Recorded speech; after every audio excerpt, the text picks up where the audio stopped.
ಈಗಾಗಲೇ ನಮ್ಮ ಈ ಒಂದು ತಂಡದ ಮುಖಂಡರಾದಂಥ ಶ್ರೀ ಅರವಿಂದ್ ಲಿಂಬಾವಳಿ ಅವರು ವಿವರವಾಗಿ ಅನ್ನುವಂಥದ್ದು ಇವತ್ತು ನೀವು ಎಲ್ಲ ಕೇಳಿದಿರಿ, ರೈತರ ಅವರ ಬಾಯಿಂದಲೇ ಕೇಳಿದಿರಿ. ಯಾವ ರೀತಿ ವಕ್ಫು ಯಾವ ಆಧಾರಗಳೇ ಇಲ್ಲ ಅವ್ರಿಗೆ, ಏನು ಡಾಕ್ಯುಮೆಂಟ್ಸ್ ಇದೆ, ಇದು ವಕಫ್ ಆಗಲಿಕ್ಕೆ ಏನು ಇದರಲ್ಲಿ ಏನಾದರೂ ಮಜಾರ್ ಇದೆಯಾ, ಕಬ್ರಸ್ತಾನ್ ಇದೆಯಾ, ಯಾವ್ದಾದ್ರು ಮಸೀದಿ ಇದೆಯಾ, ಅಥವಾ ಯಾವ ನಿಜಾಮ ಅವ ಬರೆದು ಕೊಟ್ಟಿದ್ದು ಏನಾದರೂ ತಾಮ್ರ ತಗಡ, ಕಬ್ಬಿಣ ತಗಡ, ಅದು ತೊಗಲಿನ ತಗಡ ಯಾವ್ದಾರು ಐತೇನ್ರಿ? ಏನೂ ಇಲ್ಲ. ಅಂದರೆ ಉದ್ದೇಶಪೂರ್ವಕವಾಗಿ ರೈತರ ಜಮೀನನ್ನು ಕಬಳಿಸುವಂಥ ವ್ಯವಸ್ಥಿತವಾಗಿ ಈ ಒಂದು ವಕಫ್ ಬೋರ್ಡ್ ಏನಿದೆ, ವಕಫ್ ಟ್ರಿಬ್ಯುನಲ್ ಏನಿದೆ, ನಮ್ಮ ಬೇಡಿಕೆ ಇರುವುದೇ ವಕಫ್ ಟ್ರಿಬ್ಯುನಲ್ಲೇ ರದ್ದಾಗಬೇಕು.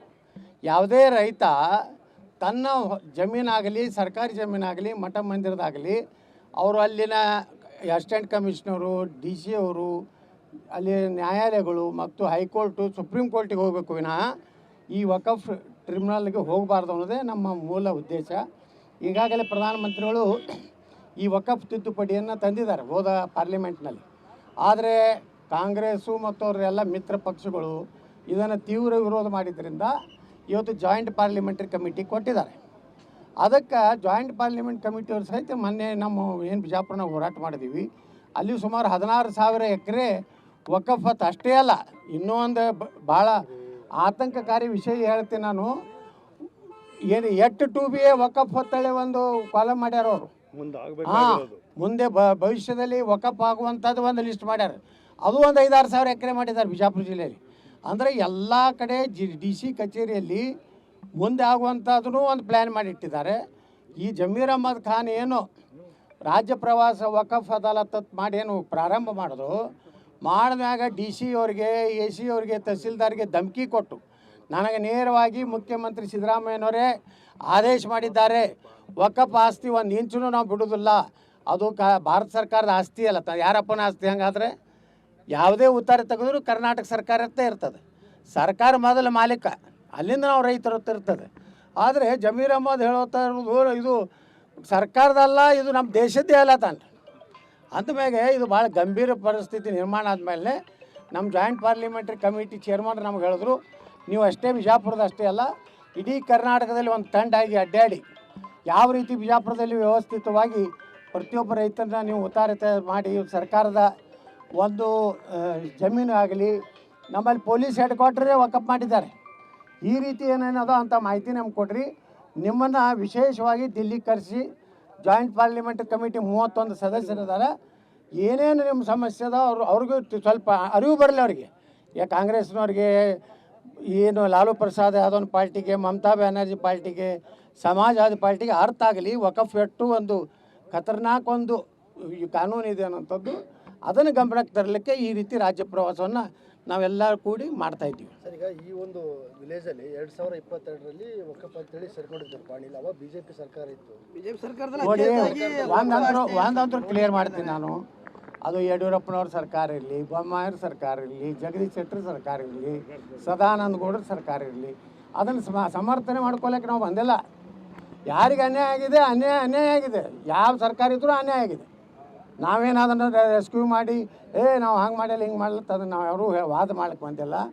ನಾವು ಒಟ್ಟಾರೆ ಇವತ್ತು ನಮ್ಮ ಹೋರಾಟ, ಪ್ರಧಾನಮಂತ್ರಿಗಳ ಸತತ ಪತ್ರ, ನಾವು ವಿಧಾನಸಭೆಯಲ್ಲಿಯೂ ನಾವು ವಕಫ್ ಬಗ್ಗೆ ಮಾತಾಡಿದ ಮೇಲೆ ನಮ್ಮ ಕೇಂದ್ರ ಸರ್ಕಾರ, ನಮ್ಮ ಪ್ರಧಾನಮಂತ್ರಿಗಳು ವಿಶೇಷವಾಗಿ ಇವತ್ತು ಒಂದು ಪ್ರಯತ್ನ ಪ್ರಾರಂಭ ಮಾಡಿದ್ದಾರೆ.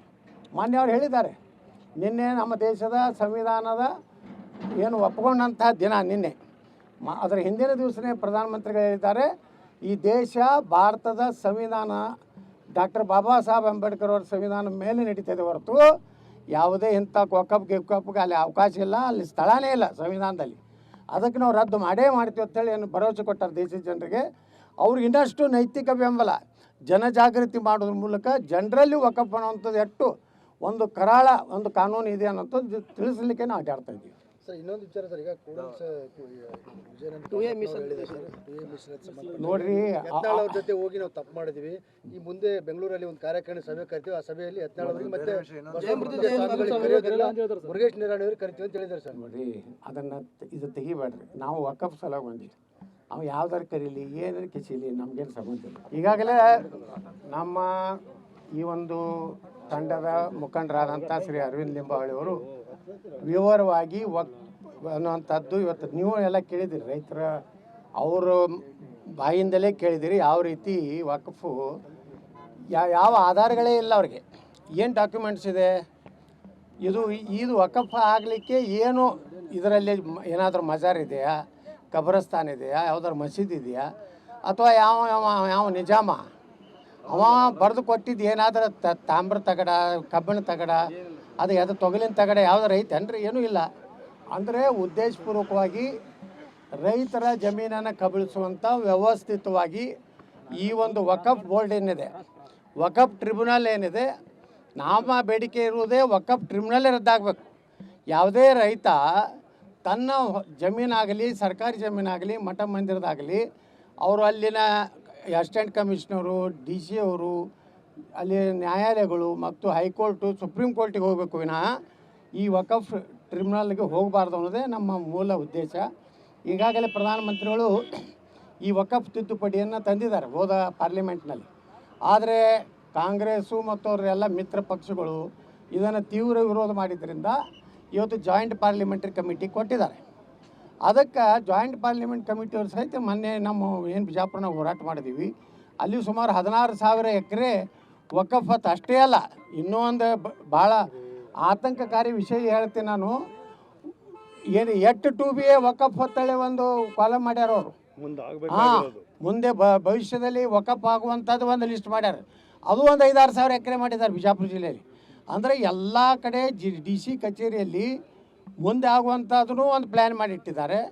ಈ ಜಮೀರ್ ಅಹ್ಮದ್ ಖಾನ್ ಏನು ರಾಜ್ಯ ಪ್ರವಾಸ ವಕಫ್ ಅದಾಲತ್ ಮಾಡಿ ಏನು ಪ್ರಾರಂಭ ಮಾಡಿದ್ರು, ಮಾಡಿದಾಗ DC ಅವ್ರಿಗೆ, AC ಅವ್ರಿಗೆ, ತಹಸೀಲ್ದಾರ್ಗೆ ಧಮಕಿ ಕೊಟ್ಟು ನನಗೆ ನೇರವಾಗಿ ಮುಖ್ಯಮಂತ್ರಿ ಸಿದ್ದರಾಮಯ್ಯನವರೇ ಆದೇಶ ಮಾಡಿದ್ದಾರೆ, ವಕಫ್ ಆಸ್ತಿ ಒಂದು ಇಂಚೂ ನಾವು ಬಿಡೋದಿಲ್ಲ, ಅದು ಭಾರತ ಸರ್ಕಾರದ ಆಸ್ತಿ ಅಲ್ಲ, ಯಾರಪ್ಪನ ಆಸ್ತಿ. ಹಂಗಾದರೆ ಯಾವುದೇ ಉತ್ತರ ತೆಗೆದ್ರು ಕರ್ನಾಟಕ ಸರ್ಕಾರದ್ದೇ ಇರ್ತದೆ, ಸರ್ಕಾರ ಮೊದಲ ಮಾಲೀಕ, ಅಲ್ಲಿಂದ ನಾವು ರೈತರು ಇರ್ತದೆ. ಆದರೆ ಜಮೀರ್ ಅಹ್ಮದ್ ಹೇಳೋತಾ ಇರೋದು ಇದು ಸರ್ಕಾರದಲ್ಲ, ಇದು ನಮ್ಮ ದೇಶದ್ದೇ ಅಲ್ಲ ತಾನೆ. ಅಂದಮೇಲೆ ಇದು ಭಾಳ ಗಂಭೀರ ಪರಿಸ್ಥಿತಿ ನಿರ್ಮಾಣ ಆದಮೇಲೆ ನಮ್ಮ ಜಾಯಿಂಟ್ ಪಾರ್ಲಿಮೆಂಟ್ರಿ ಕಮಿಟಿ ಚೇರ್ಮನ್ ನಮ್ಗೆ ಹೇಳಿದ್ರು, ನೀವು ಅಷ್ಟೇ ಬಿಜಾಪುರದ ಅಷ್ಟೇ ಅಲ್ಲ, ಇಡೀ ಕರ್ನಾಟಕದಲ್ಲಿ ಒಂದು ತಂಡ ಆಗಿ ಅಡ್ಡಾಡಿ ಯಾವ ರೀತಿ ಬಿಜಾಪುರದಲ್ಲಿ ವ್ಯವಸ್ಥಿತವಾಗಿ ಪ್ರತಿಯೊಬ್ಬ ರೈತರನ್ನ ನೀವು ಉತ್ತಾರಿತ ಮಾಡಿ ಸರ್ಕಾರದ ಒಂದು ಜಮೀನು ಆಗಲಿ, ನಮ್ಮಲ್ಲಿ ಪೊಲೀಸ್ ಹೆಡ್ ಕ್ವಾರ್ಟರೇ ವಕಫ್ ಮಾಡಿದ್ದಾರೆ. ಈ ರೀತಿ ಏನೇನದೋ ಅಂಥ ಮಾಹಿತಿ ನಮ್ಗೆ ಕೊಡ್ರಿ. ನಿಮ್ಮನ್ನು ವಿಶೇಷವಾಗಿ ದಿಲ್ಲಿಗೆ ಕರೆಸಿ ಜಾಯಿಂಟ್ ಪಾರ್ಲಿಮೆಂಟ್ ಕಮಿಟಿ 31 ಸದಸ್ಯರಿದ್ದಾರೆ, ಏನೇನು ನಿಮ್ಮ ಸಮಸ್ಯೆ ಅದ ಅವ್ರಿಗೂ ಸ್ವಲ್ಪ ಅರಿವು ಬರಲಿ ಅವರಿಗೆ. ಕಾಂಗ್ರೆಸ್ನವ್ರಿಗೆ ಏನು ಲಾಲು ಪ್ರಸಾದ್ ಯಾದವ್ ಪಾರ್ಟಿಗೆ, ಮಮತಾ ಬ್ಯಾನರ್ಜಿ ಪಾರ್ಟಿಗೆ, ಸಮಾಜವಾದಿ ಪಾರ್ಟಿಗೆ ಅರ್ಥ ಆಗಲಿ ವಕಫ್ ಎಷ್ಟು ಒಂದು ಖತರ್ನಾಕ್ ಒಂದು ಕಾನೂನು ಇದೆ ಅನ್ನೋಂಥದ್ದು, ಅದನ್ನು ಗಮನಕ್ಕೆ ತರಲಿಕ್ಕೆ ಈ ರೀತಿ ರಾಜ್ಯ ಪ್ರವಾಸವನ್ನು ನಾವೆಲ್ಲ ಕೂಡಿ ಮಾಡ್ತಾಯಿದ್ದೀವಿ. ಸರ್, ಈಗ ಈ ಒಂದು ವಿಲೇಜಲ್ಲಿ 2022ರಲ್ಲಿ ವಕಫ್ ಅಂತೇಳಿ ಸೇರ್ಕೊಂಡಿದ್ದಾರೆ ಪಾಣಿಲ್. ಅವಾಗ BJP ಸರ್ಕಾರ ಇತ್ತು. BJP ಸರ್ಕಾರದಲ್ಲಿ ನೋಡಿ, ಒಂದಂತೂ ಕ್ಲಿಯರ್ ಮಾಡ್ತೀನಿ ನಾನು. ಅದು ಯಡಿಯೂರಪ್ಪನವ್ರ ಸರ್ಕಾರ ಇರಲಿ, ಬೊಮ್ಮಾಯಿಯವ್ರ ಸರ್ಕಾರ ಇರಲಿ, ಜಗದೀಶ್ ಶೆಟ್ಟರ್ ಸರ್ಕಾರ ಇರಲಿ, ಸದಾನಂದ ಗೌಡರ ಸರ್ಕಾರ ಇರಲಿ, ಅದನ್ನು ಸಮರ್ಥನೆ ಮಾಡ್ಕೊಳ್ಳೋಕೆ ನಾವು ಬಂದಿಲ್ಲ. ಯಾರಿಗೆ ಅನ್ಯಾಯ ಆಗಿದೆ, ಅನ್ಯಾಯ ಆಗಿದೆ. ಯಾವ ಸರ್ಕಾರ ಇದ್ರೂ ಅನ್ಯಾಯ ಆಗಿದೆ. ನಾವೇನು ಅದನ್ನು ರೆಸ್ಕ್ಯೂ ಮಾಡಿ ನಾವು ಹಂಗೆ ಮಾಡಿಲ್ಲ ಹಿಂಗೆ ಮಾಡಲ್ಲ ಅದನ್ನು ನಾವು ಯಾರೂ ವಾದ ಮಾಡಕ್ಕೆ ಬಂದಿಲ್ಲ. ನಾವು ಒಟ್ಟಾರೆ ಇವತ್ತು ನಮ್ಮ ಹೋರಾಟ, ಪ್ರಧಾನಮಂತ್ರಿಗಳ ಸತತ ಪತ್ರ, ನಾವು ವಿಧಾನಸಭೆಯಲ್ಲಿಯೂ ನಾವು ವಕಫ್ ಬಗ್ಗೆ ಮಾತಾಡಿದ ಮೇಲೆ ನಮ್ಮ ಕೇಂದ್ರ ಸರ್ಕಾರ, ನಮ್ಮ ಪ್ರಧಾನಮಂತ್ರಿಗಳು ವಿಶೇಷವಾಗಿ ಇವತ್ತು ಒಂದು ಪ್ರಯತ್ನ ಪ್ರಾರಂಭ ಮಾಡಿದ್ದಾರೆ. ಮಾನ್ಯ ಅವರು ಹೇಳಿದ್ದಾರೆ, ನಿನ್ನೆ ನಮ್ಮ ದೇಶದ ಸಂವಿಧಾನದ ಏನು ಒಪ್ಪಿಕೊಂಡಂಥ ದಿನ ನಿನ್ನೆ, ಅದರ ಹಿಂದಿನ ದಿವಸನೇ ಪ್ರಧಾನಮಂತ್ರಿಗಳು ಹೇಳಿದ್ದಾರೆ, ಈ ದೇಶ ಭಾರತದ ಸಂವಿಧಾನ ಡಾಕ್ಟರ್ ಬಾಬಾ ಸಾಹೇಬ್ ಅಂಬೇಡ್ಕರ್ ಅವ್ರ ಸಂವಿಧಾನ ಮೇಲೆ ನಡೀತದೆ ಹೊರತು ಯಾವುದೇ ಇಂಥ ಗಿಕ್ಕಪ್ಗೆ ಅಲ್ಲಿ ಅವಕಾಶ ಇಲ್ಲ, ಅಲ್ಲಿ ಸ್ಥಳನೇ ಇಲ್ಲ ಸಂವಿಧಾನದಲ್ಲಿ. ಅದಕ್ಕೆ ನಾವು ರದ್ದು ಮಾಡೇ ಮಾಡ್ತೀವಿ ಅಂತೇಳಿ ಏನು ಭರವಸೆ ಕೊಟ್ಟಾರೆ ದೇಶದ ಜನರಿಗೆ. ಅವ್ರಿಗೆ ಇನ್ನಷ್ಟು ನೈತಿಕ ಬೆಂಬಲ, ಜನಜಾಗೃತಿ ಮಾಡೋದ್ರ ಮೂಲಕ ಜನರಲ್ಲಿ ವಕಫ್ ಅನ್ನುವಂಥದ್ದು ಎಷ್ಟು ಒಂದು ಕರಾಳ ಒಂದು ಕಾನೂನು ಇದೆ ಅನ್ನೋಂಥದ್ದು ತಿಳಿಸಲಿಕ್ಕೆ ನಾವು ಅಡ್ಡಾಡ್ತಾ ಇದ್ದೀವಿ. ಸರ್ ಇನ್ನೊಂದು ವಿಚಾರ ಸರ್, ಈಗ ಕೂಡಲ್ಸ್ ವಿಜಯನಂದ ಹೇಳಿದೆ ಸರ್, 2A ಮಿಷನ್ ಸಂಬಂಧ ನೋಡ್ರಿ ಯತ್ನಾಳ್ ಅವ್ರ ಜೊತೆ ಹೋಗಿ ನಾವು ತಪ್ಪು ಮಾಡಿದ್ವಿ, ಈ ಮುಂದೆ ಬೆಂಗಳೂರಲ್ಲಿ ಒಂದು ಕಾರ್ಯಕಾರಿಣಿ ಸಭೆ ಕರಿತೀವಿ, ಆ ಸಭೆಯಲ್ಲಿ ಯತ್ನಾಳ್ ಅವರಿಗೆ ಮತ್ತೆ ಮುರುಗೇಶ್ ನಿರಾಣಿ ಅವ್ರಿಗೆ ಕರಿತೀವಿ ಅಂತ ಹೇಳಿದ್ದಾರೆ ಸರ್. ನೋಡ್ರಿ ಅದನ್ನು ಇದು ತೆಗಿಬೇಡ್ರಿ. ನಾವು ವಕಫ್ ಸಲ ಬಂದಿವಿ, ಅವ ಯಾವ್ದಾರು ಕರೀಲಿ ಏನಾರು ಕಿಸಿಲಿ ನಮ್ಗೇನು ಸಂಬಂಧ ಇಲ್ಲ.